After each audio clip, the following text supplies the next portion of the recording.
আমি ডক্টর শফিকুর রহমান। আমাদের অবস্থান খুবই সুস্পষ্ট।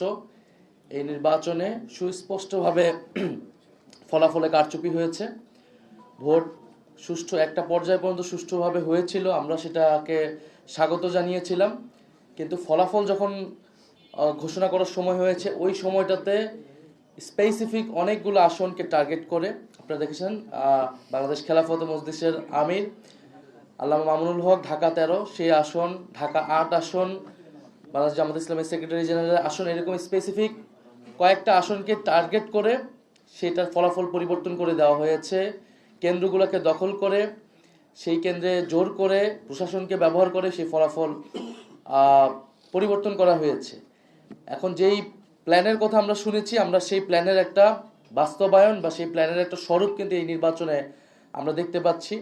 এবং এই ধরনের ফলাফল কারচুপি করে যারা পুরনো আমলে আওয়ামী লীগ যেইভাবে নির্বাচন করেছে, সেই ধরনের প্রচেষ্টা আমরা যাদের ভিতর দেখতে পাচ্ছি, তারা কিভাবে রাষ্ট্র পরিচালনা করবে, কিরকম দেশ পরিচালনা করবে, সেটা নিয়ে জনগণের মধ্যে প্রশ্ন এসেছে। এবং নির্বাচনের পরদিনই যারা তাদের প্রতিদ্বন্দ্বীদের উপরে হামলা, সারা দেশে নির্বিচারে বাড়িঘরে হামলা, আগুন লাগানো, হুমকি এবং এলাকা ছাড়া করতেছে, তাদের কাছে এই দেশের জনগণ, এই দেশের মানুষ কিভাবে নিরাপদ থাকবে সেটা নিয়ে প্রশ্ন এসেছে। এবং সেটার জন্য আমরা 11 দল কিন্তু ঐক্যবদ্ধ হয়েছি।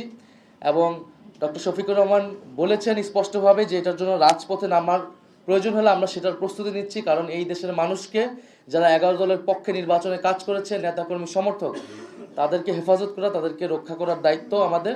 খরচ বাঁচে 65% পর্যন্ত। ওয়ালটন বিএলডিসি ফ্যান ছড়ায় স্বস্তির সবুজ হাওয়া।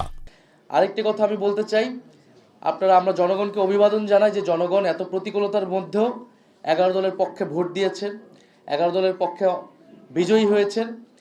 অনেকেই অনেক কারচুপি করে তাদের বিজয় আটকানো যায়নি। আপনারা দেখবেন যে গণভোটে কত পার্সেন্ট ভোট পড়েছে? 60% ভোট পড়েছে, 60+ ভোট পড়েছে।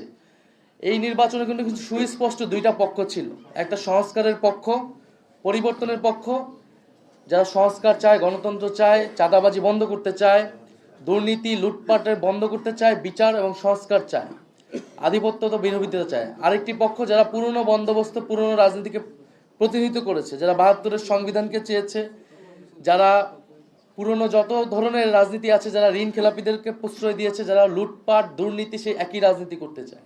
ফলে জনগণ ব্যাপকভাবে যেই 60%-এরও বেশি, 60+ সংস্কারের পক্ষে তারা ভোট দিয়েছে, সেই একই জনগণ কিন্তু 11 দলের পক্ষেও ভোট দিয়েছে।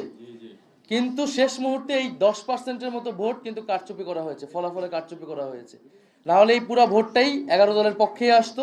শেষ মুহূর্তে 11 দলের অনেক গুরুত্বপূর্ণ নেতাকে এবং প্রার্থীকে হারিয়ে দিয়ে ক্ষমতা নিয়ে নেওয়ার চেষ্টা করেছে। এবং আমরা নির্বাচন কমিশনে সেটা সুস্পষ্টভাবে এই অভিযোগ জানানো হবে, প্রার্থীরা জানাবে যারা, এবং নির্বাচন কমিশন সেখানে কি ভূমিকা পালন করতেছে, তাদের অবস্থান কি, এর উপর নির্ভর করবে আমাদের নির্বাচন নিয়ে চূড়ান্ত অবস্থান। ধন্যবাদ সবাইকে।